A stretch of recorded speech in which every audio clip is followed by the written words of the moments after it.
Hello, hello. Welcome, everyone, to tonight's Faith and OCD Roundtable discussion. We are so excited to talk tonight about OCD advocacy in diverse faith communities. And we're going to be talking about what this looks like for some of these amazing humans here in their different faith communities. We have amazing folks here who come from Christian, Jewish, and Muslim traditions who are going to be talking about what it means to advocate in those spaces. But before we get into that, we'd love to just say hello to folks as they come in. So as you pop in, feel free to say hi in the chat. Feel free to tell us where you are from, and we'll dive in just a second. Usually, hello, Nathan, and hi, Matt. So good to see y'all. And hi, Spence. Already some awesome folks here. And usually we'll ask kind of a fun question as folks are coming in, as you kind of get settled. And I'm so bad because every time I never have the question ready. And I'm like, I'm going to ask a question and I don't know what that question is. Let's do, okay. Okay, this sounds kind of lame and boring, but that's okay. We're getting into summer right now. So do you have a favorite outdoor summer activity? And I'll ask our panelists too, but feel free for folks here in the chat to drop in the chat what your favorite outdoor summer activity is. And I'll ask our panelists, Carolyn, favorite outdoor summer activity? So I have really gotten into, and Katie, you know this because we both did triathlon, but I'm really into swimming. In Orlando, we can swim outside year round. So I've been swimming with a group of people like 3 mornings a week, and it's just amazing to swim like outdoors all the time here in Florida. But that's definitely I swim laps in the morning. So I'm really loving that. I love that. It's so nice when you get to swimming outside is like a whole different world. It's the best. Yes. You don't have the gym stuck in chlorine sauna feel. Like you're outside. You can look up at I see the moon when I'm swimming early in the morning. It's really cool. So I love it. Yeah. That's awesome. Yay. Okay. Swimming outside for real. Love that. Awesome, Carolyn. Annie, favorite outdoor summer activity? Well, I was also thinking swimming, except I have kind of a love-hate relationship with being outside because in St. Louis, we don't swim year-round outside. Mm-hmm. And so when the summer starts, the water's really cold and I'm really wimpy about getting into cold water. But then once I'm in it, I love to swim. So I can't wait for the day when I can say I swim laps every morning like Carolyn does.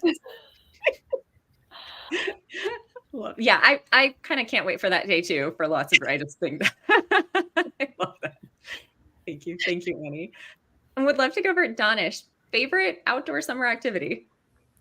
I'm from Houston, so it's like you try to stay inside because it's 110 degrees. But late at night, so me and my friends, we play spike ball at 11 p.m., 12 a.m. There's a school nearby, they have lights, so we just set up there and then we play spike. I don't know if I can't really explain spike ball, it'd be a little bit confusing, but it's pretty cool if you want to watch a little YouTube video. Yeah, I have not heard of that, so I'm gonna have to check it out. I feel like Carolyn's over there writing down spike ball. Literally am right now. Yeah. It's like a fusion between volleyball and there's a small net on the floor though. It's volleyball but on the floor, and it's pretty fun. Yeah. Ooh, that does sound cool. It sounds awesome. I love that. Awesome. Well, I'm so glad. Well, and I feel like I have to answer to running for me. Folks know always running, except right now in Georgia, it has been miserable. I did a long run yesterday morning and it was 94, and it's not quite as bad as where it is where Carolyn lives, but it's getting hot here. It's not fun. So, yeah. So as folks come in, again, welcome. Feel free to tell us if you have a favorite outdoor summer activity and where you're from. And I'm going to jump into some of our kind of intro housekeeping stuff before we dive in tonight. So first, this live stream is educational and is not intended to replace therapy. For treatment-related questions, please work with your local provider or contact a clinician. You can use the IOCDF's online resource directory at iocdf.org/findhelp to locate a trained clinician near you. The International OCD Foundation is not a crisis hotline. If you're in crisis or if you're feeling suicidal or unsafe, please call the 988 Suicide and Crisis Lifeline by dialing 988. You can also access online at www.988lifeline.org. go to your local emergency room, or call 911. And finally, we want to create a safe space. We want to be kind. We want to be supportive and respectful of absolutely everyone, because at the end of the day, we're here in this space to support one another as we talk about OCD, as we talk about treatment, as we talk about different faith traditions. It's all about being supportive and kind to one another. So a note to be kind in the chat, and also a note that this is being recorded on and broadcast on several social media platforms. So we just want to continue to offer kindness, love, and respect for everyone and their experiences. So in light of that, we will go ahead and jump right into our conversation. For folks who don't know me, my name is Katie. I am an ordained minister who works at the intersection of faith and OCD. And I love being able to advocate for the IOCDF and do live streams like this for us to talk about things like faith, OCD, and evidence-based treatment for scrupulosity. And I'm going to go to each of our panelists for just a second, and we're going to set this up a little bit differently than we usually do. They don't know this yet, so I'm sure they're very excited to hear me say how we're doing this right now. But I'm going to introduce them one by one and then just give them a few minutes. And it does, you can go into more detail. It's okay. I don't want folks to be like, oh, a few minutes, but just to hear a little bit more about your story and who you are and what this kind of OCD journey has looked like for you in your faith community. And we're going to go off of that today with advocacy, but would love to hear just your experience in any way that you want to share. So I am going to start here with Carolyn Ringenberg, who is an individual with OCD, who is graduating with her master's in social work in August, so really soon. She is getting ready to start working as an OCD therapist at Bull City OCD, an anxiety treatment center in Raleigh, North Carolina. She is one of the co-leaders of the Faith and OCD Special Interest Group. She does so much work for the IOCDF for faith and OCD work in general. And she lives in Orlando with her husband and daughter. And I know is excited for all of us to come and visit her in Orlando for the conference this summer. So Carolyn, welcome, and would love to hear about your journey with faith and OCD. Yeah. Thanks so much for having me on the panel. And I saw someone ask if I was the one that had pet ducks. And yes, I forgot to put that in the bio this time because that was in the bio one time. So yes, I still have pet ducks. Oh, why don't I see? My comments aren't updating. Is there a duck comment? There was. Let me go. It was up there. My comments stop at 7:02. Oh yeah, yours aren't updating. Okay, hold on. Let me refresh here. Sorry, if Carolyn starts to share your story, if it kicks me off, I will be back. I want to make sure to see what people are saying. Okay. I think the last comment was at 7:08. Oh, okay. Yes. Anyways, so my name is Carolyn, and my journey with faith and OCD has always kind of been, my OCD has always really been around my faith. In fact, I didn't know that I had OCD until I was 28 years old, and I am 35 now. So I had it my whole life, but it always surrounded my faith. I was raised in a pretty fundamentalist Christian family, and I always struggled with doubt around issues of faith, and as a child and into high school and college, and just always struggled and always felt like this was a spiritual struggle that I had. And I just thought that I just could not muster up the faith that everybody else had. And I struggled having assurance a lot of salvation, assurance of any of the things I was learning. Obviously these things were really important, and they felt very urgent for me because the faith was very important to my family. I was a very conscientious child and still am. Most people with OCD are. And so I just was navigating all of these thoughts and feeling like I was just stuck in my head my entire life, and yet really just thought I had a spiritual problem. And it was, I went to all this counseling and talk therapy. In fact, and I've shared a little bit of my story before, but even at the young age of 21, I ended up getting married to a very legalistic pastor's son who, I would confess my intrusive thoughts and the struggles I was having with my faith. And obviously I didn't know I had OCD, and he would kind of make those worse by saying I can't believe you would ever think that. That makes me scared for you. And he ended up kind of restricting a lot of things I could do and activities because he was afraid I was going to cheat, or he was afraid I was going to do all these things. And a lot of these were just terrible, intrusive thoughts that I was having. So it became like this very emotionally and spiritually abusive marriage, to the point that like towards the end, he was like, I think you might have like the devil living in you.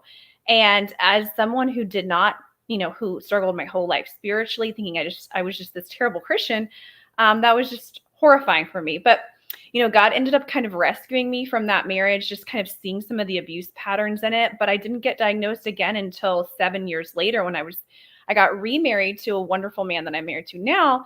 And when I was pregnant with my daughter is when, and a lot of females know this, that sometimes your hormones can make the OCD worse. And so when I was pregnant with my daughter is when I actually got a correct diagnosis, after a lot of time in the psych ward and the emergency room and struggling so much. And when I got ERP and wonderful evidence-based treatment, like I started to significantly get better. So I'm here to just tell you how much hope there is, how much I'm able to live into my faith after getting evidence-based treatment, and how much of a relief it was for me to know that like I didn't have a spiritual problem, but that my brain processed information very differently than everybody else. So I'm here to just say that there's hope for you. So thanks for having me on here. Thank you, as always, for sharing so authentically, Carolyn. And I see folks saying already how meaningful it is to hear the sharing. So thank you so much for that, Carolyn. And thank you all for bearing with me, as I do have comments back. And I'm sorry, I missed everyone's fun outdoor activities, which I now see people contributed to. So thank you for that. And we're going to hear more from Carolyn in just a little bit. But right now, I want to go over to Donish, who I will introduce. For anyone who has not gotten to know Donish, he was a part of our keynote for the IOCDF Faith and OCD conference, and we are excited to get him involved in this community. He is an undergraduate at Yale University studying comparative literature. He has a passion for activism and is involved in advocacy surrounding various social political issues, such as prison reform and combating Islamophobia. He uses his lived experience with OCD and navigating treatment to encourage others with OCD to seek clinical care. And I will say that already after the Faith and OCD conference, I heard from a number of folks in the Muslim community that they saw themselves in you sharing your story. So you are doing that in big, brave, awesome ways, and would love to just hear a little bit more about your story and how you've navigated faith and OCD.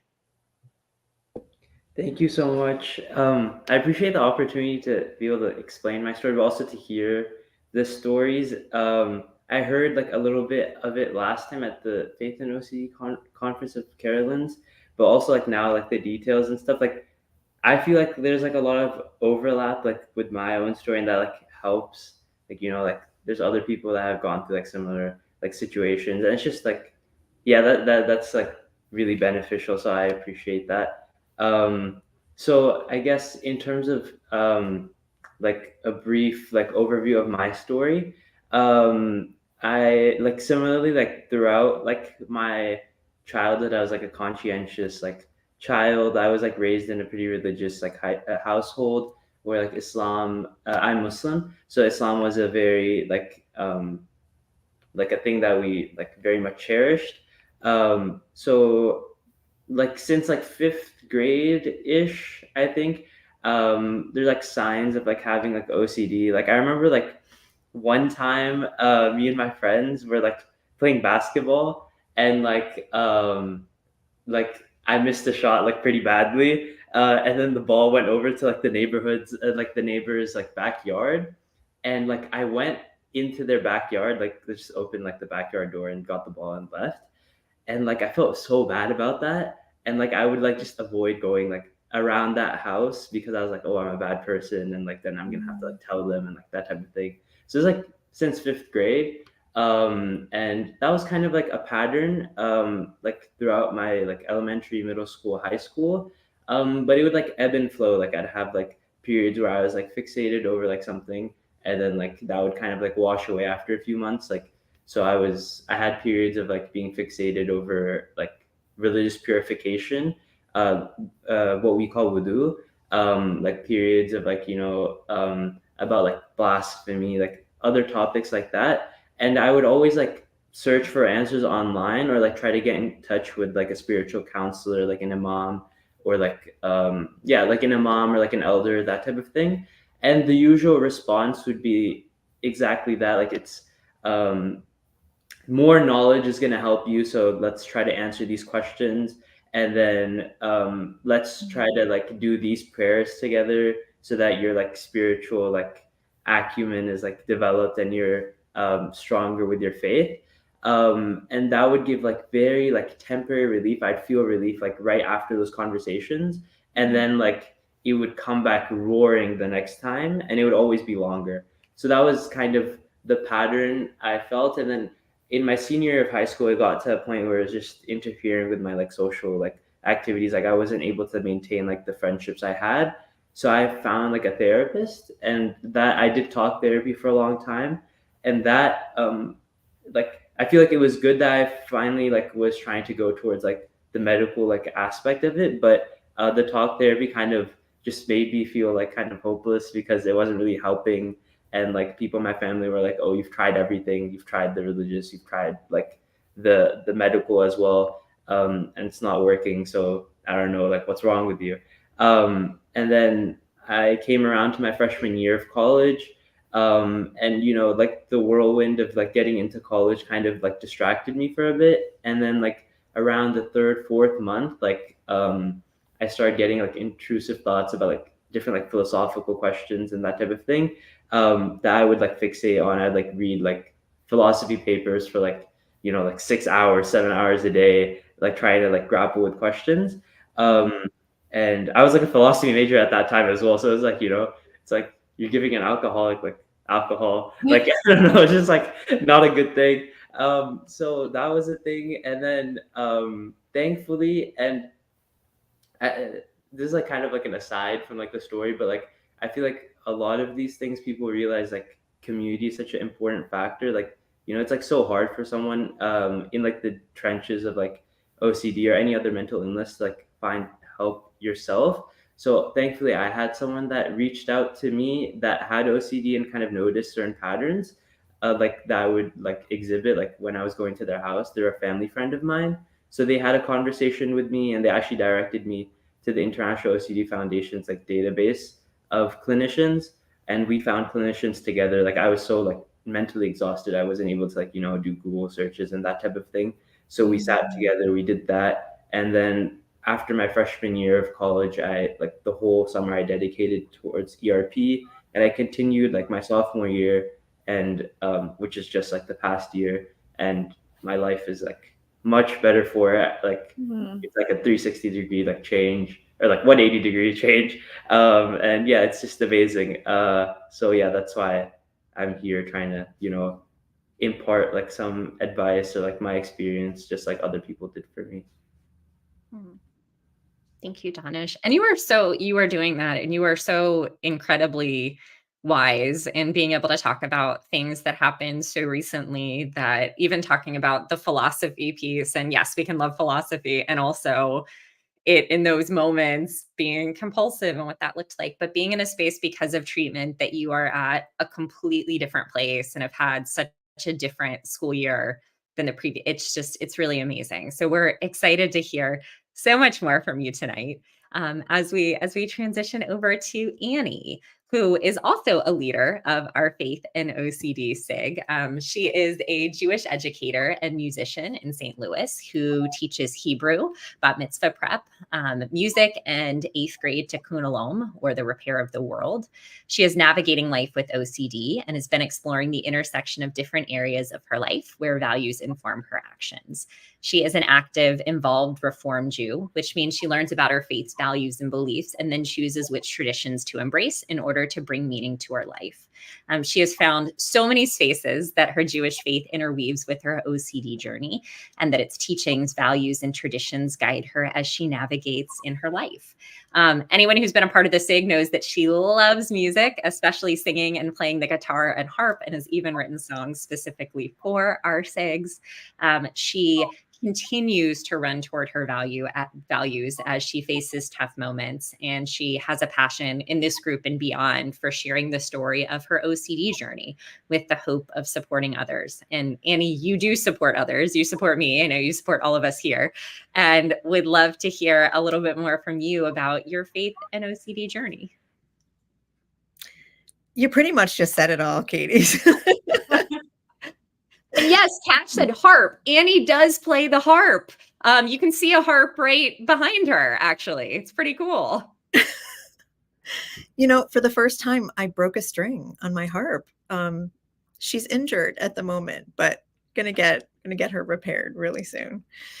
And someday I'd love to play the harp for you.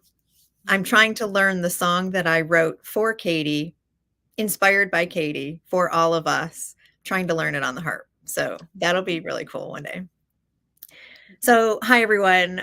You pretty much heard a lot about me. I think maybe the thing that I want to pinpoint is that I got involved with the faith and OCD community because of Katie. And at first I wasn't even sure that it was appropriate because my OCD, I've probably been struggling with OCD since I was an adolescent, and like many, many people, didn't really know what it was until much later. And it doesn't usually focus on my spirituality. There have been times when it kind of sneaks in because, as we love to say, OCD attacks what's most important to us. So, and every day, maybe there's something different that it wants to attack. And so when I first started hearing about the Faith and OCD conference, that was going to be the first one. Have we had our fourth now? Mm-hmm. Yeah. I reached out to Katie and I said, so is it okay if I come to this conference? I don't really think I have scrupulosity. I don't have faith-based OCD, but my faith is a really huge part of my life. And so would that be a good reason to come and get involved in this community? And, she said, yes, that would be great. And very, very okay and appropriate. And so I started getting involved in the SIG and in the whole community. And I think something that was so striking to me was how much the different areas of my life intertwined, and they still do. And that's part of my recovery is really I get these amazing teachings from my Jewish life that honestly, I'm really a firm believer that all the faiths basically are preaching the same thing. We're all trying to be our best selves and treat other people as beautifully as we want to be treated ourselves, and to face the world with love and compassion. So when I say things like I did Jewish mindfulness meditation or something like that, it's just mindfulness meditation with a little bit of a Jewish bent, a teaching or something like that. And so I get these messages from these different areas of my life, which are my faith, my mental health arena, my physical health arena. I'm a breast cancer survivor, and my music. And I get these messages about how I can be strong and I can be resilient and have compassion for others as well as myself. All these beautiful ways to approach the world. And so when I approach my challenges because of my OCD, it's really helpful to remember all those lessons that I get from all the other areas of my life. Thank you, Annie. Thank you. And I see that I was watching like your inspiring discussion in beautiful ways, in really beautiful ways. And just thank you for all that you offer to this community. And again, all that you do offer to me personally. I will say Annie has been a huge supporter in my own journey with faith and OCD. So thank you for that. I want to dive a little bit further with each of our panelists here into a couple questions. And then I already see some amazing questions that y'all have asked in the chat. So we're going to dive into some of those too. But first, in light of our topic tonight, want to go around, and I know you shared a little bit about your stories, but I want to hear from you, why is it important to talk about mental health or about OCD within faith communities? And as you've had those conversations, where have you found support? Maybe where have you found pushback? How have you advocated? Any of those things. How have those conversations gone? Where do we need those conversations to happen? Carolyn, what does this look like for you? And what would you like this to look like potentially? Well, so I mentioned that I have a daughter, and she's 7 years old, and she's actually getting formal OCD ERP treatment right now. And we had a session together this afternoon with her therapist.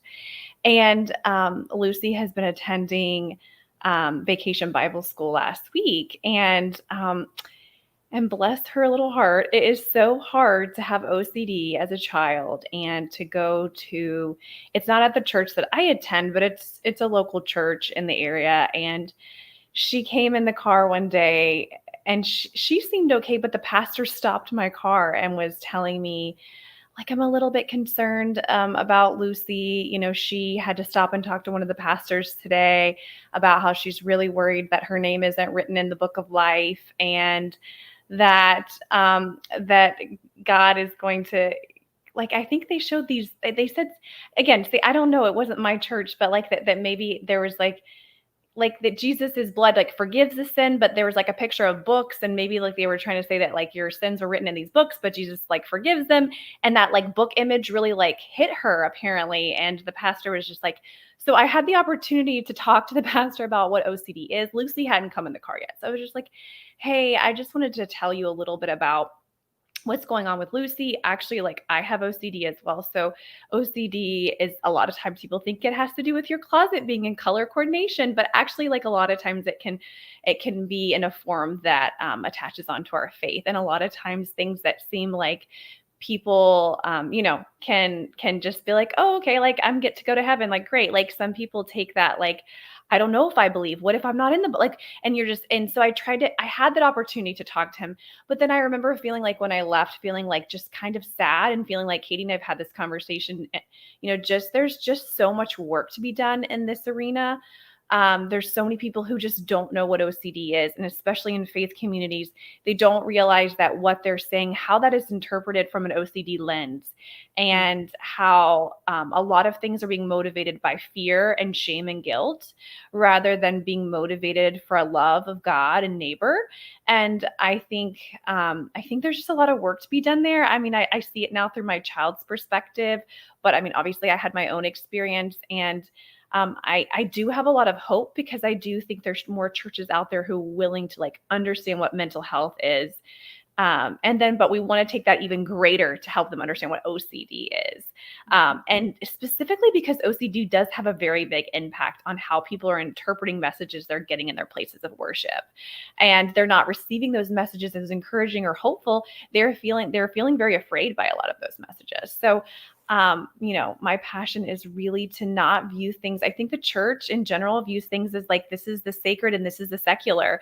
And there's a big chasm between there. And I think they think psychology is secular and faith is sacred. And I think that needs to be done away with, because I think, as we know, like everything is all sacred. It's all God's. God owns it all. And I think that anything that's true, it belongs to God. And so I think being able to have those conversations with faith leaders, and whether it's in a carpool line at a Vacation Bible School or, whatever, I want to take those opportunities and talk to faith leaders about what it is and help educate them so that they can understand. So that's Carolyn, where I'm at. This is such a timely and awesome story. And I see Matt saying this in the chat too, this is so awesome to hear. And I know you always are. And we've had these conversations again and again about what needs to be happening, I know, in churches and in different spaces. But for you, in the throes of summer vacation Bible school, one, I know we've talked about your daughter's OCD, and it also hurts my heart that is the question that came up for her. And I also think it's just it's really beautiful that you use that opportunity to actually educate a little bit about OCD. It really is. And we're going to talk more about, again, what that looks like kind of across different communities. So thank you. I'd love to go over to Donish and hear, what does this look like for you? Where have you found yourself talking about faith and OCD within your community? And, how has this been received? How would you like this to be received? Where do we still need to go with this? Yeah, I think one of the most like pivotal things in terms of like this discourse was the previous conference that we had, the Faith and OCD conference. So after we had that, we had this big group chat of all like the Muslims on campus. It's like 500 people, like alumni, like elders, like undergrads, all of that. So I posted the video on the group chat because just, like just for like information's sake, it's like something like good for people to know about, like just to see in like their own communities, and also in case anyone is like affected by it. And after I did that, there was like two of like my own friends that I knew, I interacted with, like came to me and told me that they were like struggling with OCD as well, and that they had never like talked to anyone because like they thought they were just like weird people with weird thoughts and like that type of thing. And like the people that they had told like kind of were just confused by it all. So yeah, I think just on the human level, it just like other people are going to be like more comfortable talking about certain topics when they're like more like, I don't know, more present. I think the distinction between like mental health and OCD is like very key, because even like in like masjids across the United States, like I think 30 years ago, like talk about like, this is just anecdotal, it's like specific dates, but like 30 years ago, like talks about like depression and stuff would be like very like foreign. And now like people like give like sermons about like, oh, mental health stuff is a problem, and like this is like something happening in our community. I heard like a lecture by a very famous scholar about like suicidality and that in our community as well. So that's like amazing progress. And I think like specifically in terms of the OCD topic, it can like, there's like more like room for improvement. Like we can like start discussing like, oh, this is like a specific manifestation, especially because OCD is like so like I think like unintuitive for people that don't that don't have it. I think it's very reasonable people don't understand. So that's why if like like experts and like people with lived experience, like it's useful for other people to learn, because generally people are receptive. Like another like just, I know you all will. Like, I just think that's so life-changing for people in ways that he might not even know, that he's reaching out to a group chat of hundreds of other Muslims on campus and sharing this video about OCD. That, I mean, so brave, so awesome. And then I really think life-changing and life-saving potentially for those people who are reaching out saying, oh, wait, I have this experience. And I think so many of us wouldn't be here or wouldn't be getting treatment without those really brave voices. So Donish, thank you. Oh, and he's back. hello, Hi. sorry about the Wi-Fi thing, but No, yeah. you were fine. We were at the edge of our seat because you were going to say and another, and then you cut out. So go ahead. That's funny. I'll make it brief. So I used to have like office hours with like my imam on campus, and just he didn't like know better, but a lot of like the reassurance and that type of thing.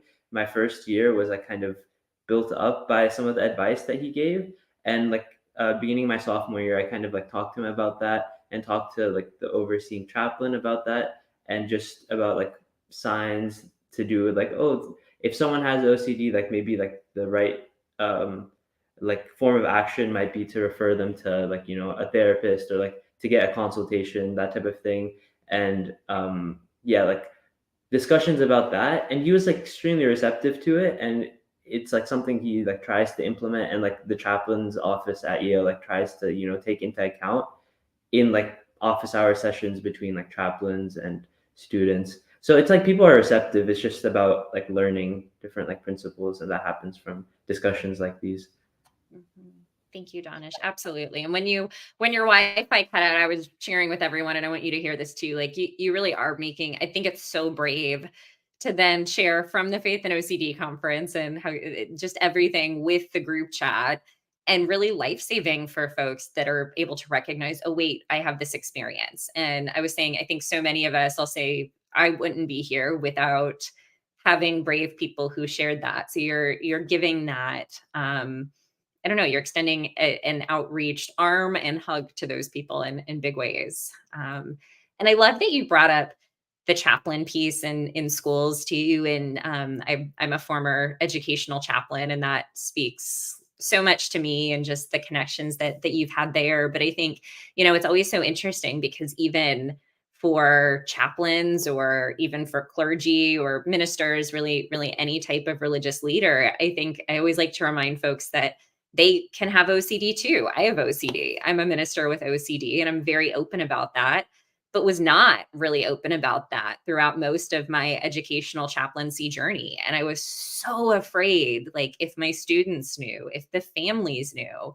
that they wouldn't have respect for me, that what would they think if they knew that I was seeking treatment as opposed to just turning to my religious practices. And at the end of the day, after evidence-based treatment for OCD very much saved my life. And when I started to share in my community, I always talk about this. I thought I would get fired. I thought, well, no one is going to respect me in this role anymore. I was working with 2,700 families from different faith backgrounds, and they had put me on this pedestal, and it was, what are they going to think of me? And it was the opposite. I started hearing from families who were Jewish and Christian and Muslim and Buddhist and Sikh, like, oh, Chaplain K, we can actually tell you what's going on. And our child is seeking treatment. And how can they engage in their faith traditions too? And I just want folks to know that clergy navigate this. No one, I think, is exempt from navigating OCD or any other mental health struggle. And it really is, as we're talking about today, so incredibly possible to get treatment and continue to engage with your faith tradition. And Annie, you have done such a beautiful job in your own life with this too. And I know Annie very well, so I already know her thoughts, and I know her OCD is like, well, yes, you have done an amazing job with all of the things. So I want to hear a little bit more from you about ways you've advocated, because you've done some pretty awesome things, even in synagogue, like sharing with folks in advocacy. So what does that look like? What could that look like? What has the response been? Love you, Katie. I love you. I was actually going to respond partly to something that you just said, how you found out when you started sharing, you were so scared to share that you have OCD, and how the response was so different from what you expected. It's interesting because my temple in particular, but I think maybe, I hope through many Jewish congregations, there is an openness that I think really makes dealing with a mental health challenge a little bit easier than some of my friends who have shared their experiences in their faith communities. We have things like a committee, and now, of course, I can't come up with the right term, but it's a mental health committee. And they have sometimes they put out blogs in our bulletin, and sometimes they schedule activities. We've rented out a movie theater to go see Inside Out 2, and they're also planning, the rabbi who I talk about so much, Rabbi Andrea, who's not only my rabbi, but she started a thing called the Jewish Mindfulness Center of St. Louis, and she's my meditation teacher.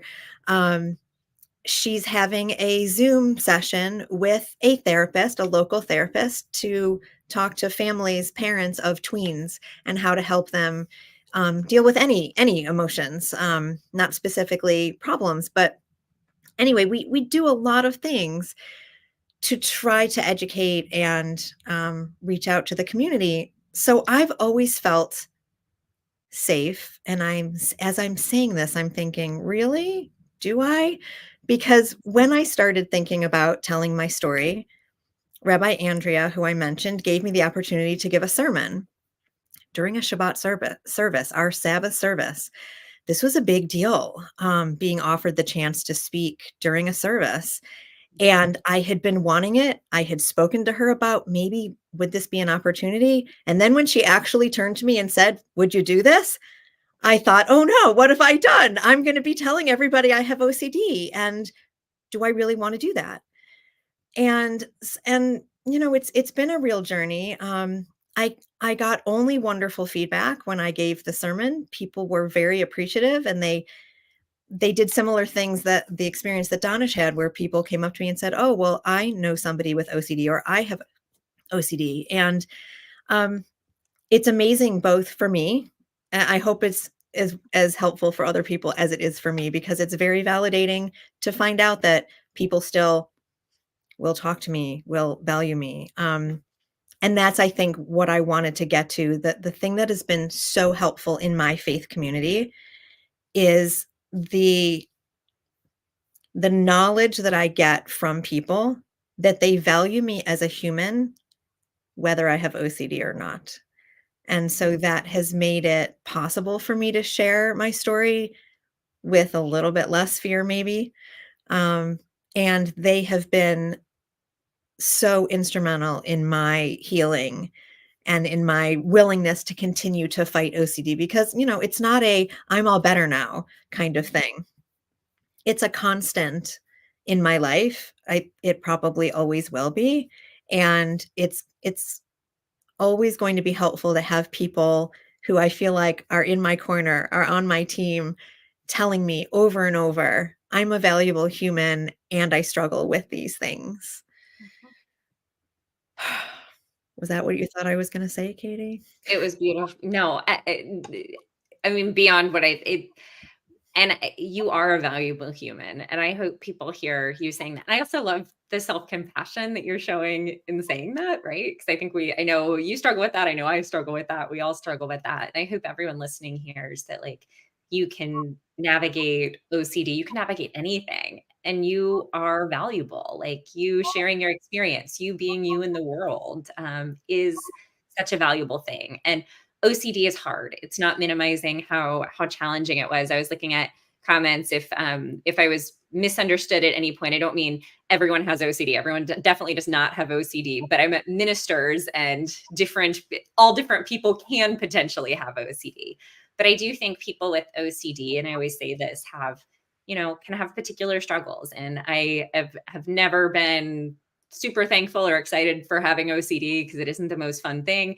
But I am so incredibly grateful for what treatment has taught me, what community has taught me, for the ways God has helped me put the pieces back together in my life in ways that I never could have imagined. And I think a piece of that, Annie, to what you were just speaking to, is I used to never see myself as valuable. I really didn't. Self-compassion for me was not something that remotely made sense. Compassion to every other person was. And it really wasn't until I started sharing my story and sharing the parts of myself that I thought nobody would, would like, that I started to realize, like, oh, wait, with every part of us, we are valuable, and we get to use all of the things that we've navigated to help and to make a difference in the world. And that's a beautiful thing. It's a really beautiful thing. Thank y'all. Well, I want to hit on a couple different questions here from folks in the chat. And I want to first go to Carolyn. Grace at 706 asked, what advice does the panel have in regards to getting back in touch with faith after a fallout from faith in God due to mental health struggles and frustration? And I know, Grace, this can take so many different forms. But Carolyn, I wonder what comes up for you, especially when we're thinking about, like, scrupulosity and someone moving away from faith, if they're trying to reconnect in a value-driven way. Any advice that you might give? Grace, thanks so much for that question, because that is something that I myself felt, especially, honestly, it happened for me right around the time that I really got into my OCD treatment. And, during OCD treatment, I also just unpacked a lot of and I think good therapists go into your story and understanding the elements, because we know that OCD not only is, genetic, but it's also a learned behavior. And I think when I started unpacking some of the way that I was raised and how I viewed God and my own church hurt and past that I've had, it is something that I'm hearing, from from a lot of people, church hurt and church and religious trauma are super big, real things. But especially in the OCD community, I hear it a lot. And I think that the best advice that I got, even from someone who did not have OCD, shared my faith, was that take the time that you need, and I think that and it sounds like, and hopefully it sounds like you've given yourself space to do that, which I think is a really beautiful thing, because I truly believe that all loving and gracious God can handle any time that we take to just not engage, and sometimes we just need to heal. And sometimes healing is just being and not doing. And I think sometimes faith communities, they can give you the message of you need to engage in your faith in order to be a part of this community. And I think some of the healing messages that we need to is just to be and not to always do. And I, for myself, when I wanted to re-engage, I really was purposeful in finding a faith community that I knew was open about mental health topics. For example, the church that I go to now, the founding pastor actually lost his life to suicide, and the church was able to really come together and know how big of an issue mental illness is. And I thought, okay, I want to be a part of a community that can acknowledge how serious this can be. And so I wanted to go to this church because I felt like if this church can handle that and can be able to talk about these topics from the pulpit, then I feel like there might be a place for me there. So I also think too that it's unrealistic to join a faith community to think that you're going to sit in a place of worship and not be triggered, because I think that we know, as having OCD, no matter what kind of OCD you have, living life is going to trigger you. And that is the purpose of ERP, is to almost purposely be triggered, because it's a chance to practice your skills. And so coming into a place of worship, people are going to say things that you're okay, yeah, that's terrible. I hear sermons all the time. I'm yeah, that's the worst thing you could have said to me, having OCD. But I have just learned to just be I see the world through a different set of glasses than this person. And it's a chance for me to as a whole, I think the church that I go to is a safe space for me to acknowledge what OCD is and what mental illness is. And they're able to hold that with compassion and care and love. And if you don't have a church that can do that, that's hard. I would feel not safe to engage with that. But I also think it's good to go in with realistic expectations of that, they're going to say things that are triggering. They're going to say things that just almost seem kind of dumb to people with OCD. Why would you ever say that? How can you have certainty over this? Because I definitely don't, So, but I hope that helps a little bit. And sometimes grace, sometimes it doesn't have to be formal. Sometimes it's finding friends who are involved in a faith community. And after hanging out with them for a while, maybe you feel you can try where they go to worship, or, sometimes it's trying out a different faith tradition than you were raised in. Maybe you feel closely connected in a different tradition than was, Mm-hmm. So, Annie I love Annie's experience. She talks a lot about how her place of worship is such a complement to her OCD treatment. And I think that's rare, sadly. And I love that she has that. And I think that if we can find some place where our values are aligning with what they're doing, whether that's work in the community or those kinds of things, then you're really pursuing that whole ACT-based therapy, if that helps. So. Oh, thank you, Carolyn. All of the things. And I love that you mentioned too, because I think sometimes we dance around this when talking about re-engaging with faith. But it might be triggering, and that, there are different aspects that, I want folks to be in spaces that they feel safe, especially if you're someone who's experienced religious trauma or had adverse religious experiences in communities. We want you to be in a safe community. But even in safe communities, I think often there will be things with OCD that trigger us. And that typically, I always say, if I'm not going anywhere that an OCD type thing is brought up ever, it probably means I'm not doing something in line with my values, because OCD always attaches to the things that we care about. So of course, I talked last year about on my wedding day, OCD came along for the ride. The only way to not have that happen would be to not get married, to not engage with my friends, to not engage with faith communities. So I think, we want you to be able to find a space that's safe for you, and we can acknowledge, yeah, there might be some things that come up, and you have this amazing community here and people like Carolyn to talk with about that in the midst of it. So thank you. And yeah, I love, Michael, it's cool to remember that most faith traditions embrace the love of imperfection on some level. I think that is such a really cool thing to remember, and being able to talk about the fact that we are perfectly imperfect across religious and spiritual traditions is pretty cool. I love that. I want to go over to Annie, and then I'll go to Donish for the last question. But I'll go to Annie for just a second, because we had a specific question for Annie from HG at 7:25, and Annie said, or HG said, "Annie, are you a cantor? I have found music helps me a lot with OCD and with faith." And then I'll say a little later, Valerie said that Annie sharing her music was so healing. That Annie, you sent Val a song following the loss of her sister that she listens to, and she finds so much comfort in that, even from a different faith background. So Annie, would love to hear from you a little bit more about your music, and also, has this helped you in your journey with faith and OCD? Oh, y'all, you're so amazing. I just want you to know I tried to get onto the chat and couldn't figure out, because I wanted to respond to both the question about the cantor and Val. I'm so happy that sending that song was helpful. I'm not a cantor. I'm just somebody who loves music, and I've played different instruments through my life. And my most recent ones that I really play all the time are guitar, and now I'm learning to play the harp and sing. And music is one of those things that helps me because it brings me to the moment. I can enjoy it. It feels good.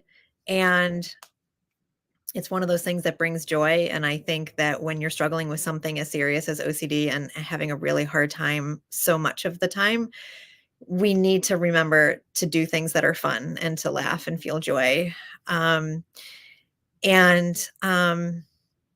Of course, whatever I was about to say just flew out of my head. Oh, I was going to say that I started taking harp lessons because of a connection I felt with the woman who I started taking lessons from.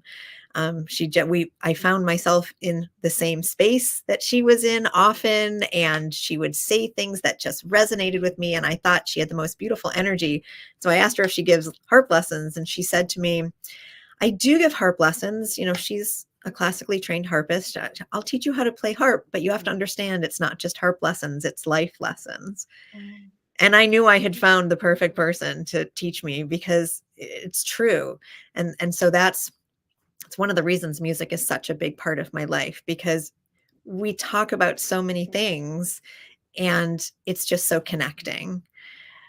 And if I could just jump over to kind of add to something that Carolyn was saying about trying to get re-involved in a faith community, I do think it's helpful, at least it has been for me, to expand my thoughts about what faith means. Mm-hmm. And sometimes I call it my spirituality as opposed to my faith.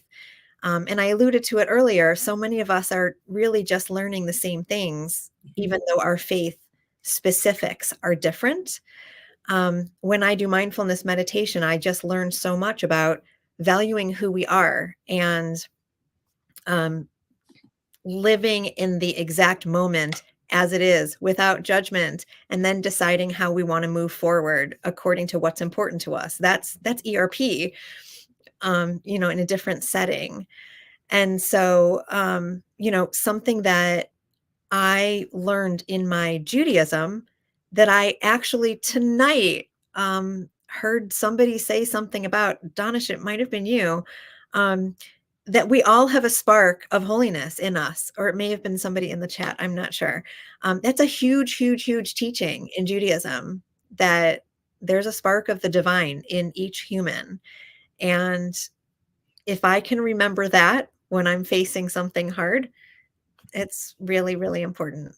I'm not sure if I answered the questions, but it more than answered the questions. Thank you. I'm over here getting emotional watching this wonderful group of humans from different faith backgrounds talking about this. So thank you.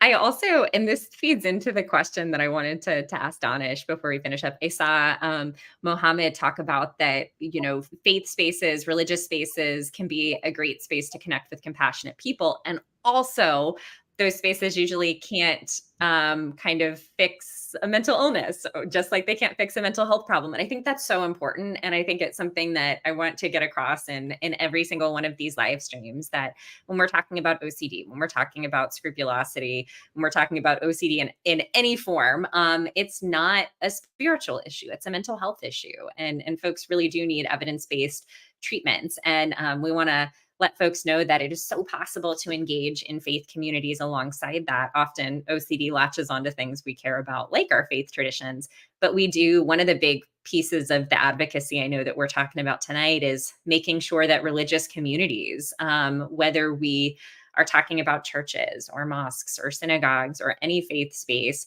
that we want people to know that they can get evidence-based treatment and what that looks like. And that feeds into this last question that I have for Donish before we do some closing thoughts. So Anna Mon at 721 said, Donish, thank you for sharing your story. What will be your advice to a 15-year-old boy who does not have motivation and who thinks ERP will not help him? And I would love, Donish, for you to hear from you and maybe to speak to him if you are able to. Yeah, so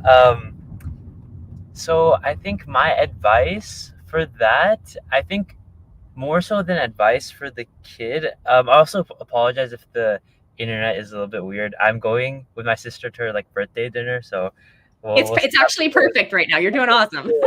So I think more than advice to the kid, I think just kind of perspectives for the parent is that it's very understandable that a child will not have motivation for ERP because they don't really know, especially in the beginning, they don't really know what that means. It's just an acronym. And they don't know it's they don't know that is evidence backed and all of these types of things. It's like a 15-year-old, right? Perspective. And with OCD, it's usually you've tried so many things and nothing has worked. You've tried to figure out those thoughts by yourself, and it's just unfathomable that you're ever gonna get out of that hole. For a lot of people, that was the case for me. So I think if you have a good therapist and they set up exposures that are low stakes in the beginning, and they talk to the child about their motivation and things they value and things that have been stripped away from them, and those conversations, I think the motivation can come and will come. But I think being understanding of the child that it makes sense you don't have motivation, you've suffered for so long. If anyone was in your place, they probably wouldn't have motivation as well. I didn't have it. I mean, I feel a lot of people with OCD, at some point, before they get the treatment that really helps them, it's I've done everything. I don't want to do anything anymore. So I think that's my general advice and kind of take on the situation. Thank you, Donish. Thank you for speaking specifically to that. I want to, before we finish up here, and I know we are almost at 8, but I think this is really important on this particular topic, go around to all of our panelists here and just hear any final thoughts from you on why you think it's important to advocate within our communities, why it's important to share about OCD, to share about evidence-based treatments within our different faith communities. So Carolyn, I'll go to you first. Why is this important? I mean, I think that we are doing work that is saving lives when we are educating people. I think if anyone is listening to this who has OCD, knows that it can be very debilitating, and it can suck the joy out of life, and it can make your life really small. And I think when we are educating people on what OCD is, especially in faith communities, they are actually able to practice the full definition of faith, which is leaning into uncertainty and practicing trust in the divine that they believe in. And I think when you when you live into treatment, I think like Jonathan Grayson says, you're not normal, you're better than normal. And I've experienced that wholeheartedly personally, that like my faith is so much more robust now because I'm not grabbing for certainty around every doctrine that I used to believe.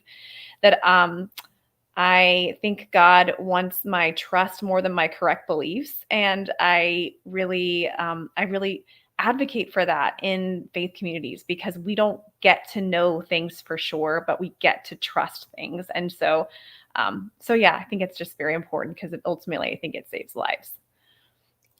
Thank you, Carolyn. Thank you for that. And thank you for being here tonight and for sharing with us and saving lives in what you do.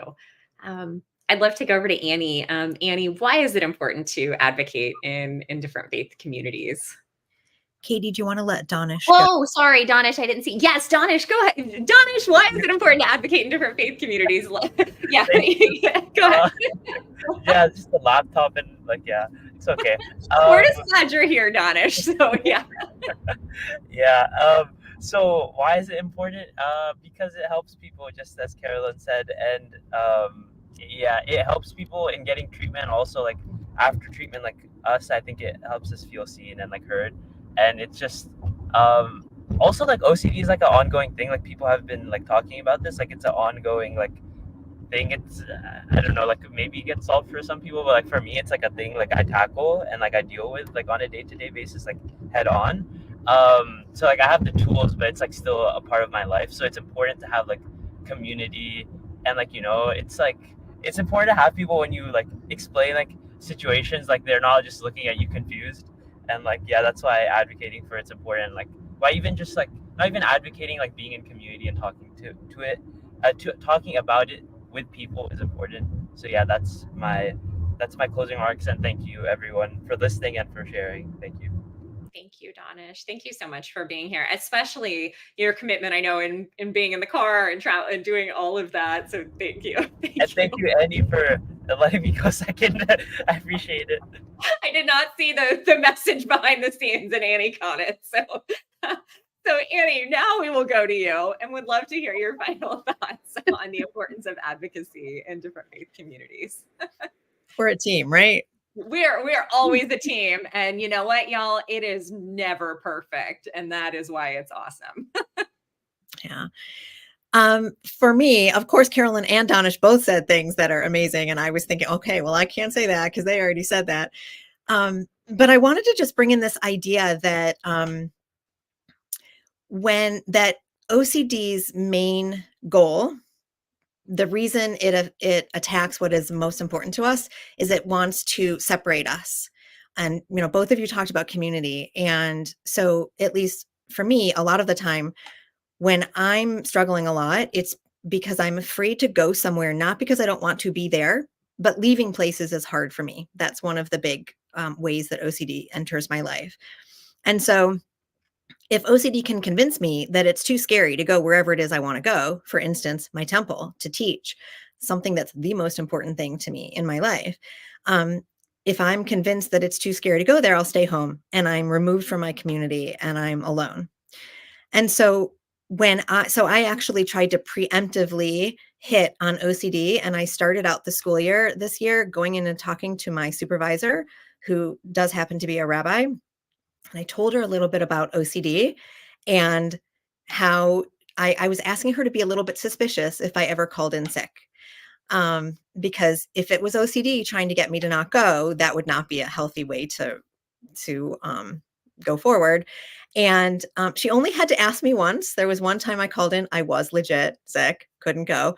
But she knew enough to say to me, hey, are you really sick? Or is this OCD trying to prevent you from coming in and being with us? And so I think by advocating and educating people in our places of worship, then they have the tools to help so many more people who might not have the awareness or the desire to share that this is what they're going through, and people can help from the other end. Or maybe then they would have actually the desire and the courage to reach out for help because they know people will understand. Thank you, Annie. Thank you, Annie. Thank you, Carolyn. And thank you, Donish, who I think his laptop officially died and he has gone from us. But this has been just He is such a pursuing his values right now, the greater value of his sister's birthday. So good for him. he is. And he was, you know what? I love Donish. Y'all are gonna see Love a lot him. more of Donish because he is doing such amazing work. And I so appreciate that his response on this live stream was not no. It's like, nope, we're gonna make this work. So he is running towards his values. Thank you all so much for being here. And thank you just everyone in the comments, everyone in the chat. Do want to give a couple quick reminders that the IOCDF is a donor-supported nonprofit organization, and you can please consider making a donation at iocdf.org/donate. And also, we'd love to hear from you. Take our live stream survey to tell us what you would like to see on this platform that you are checking out right now.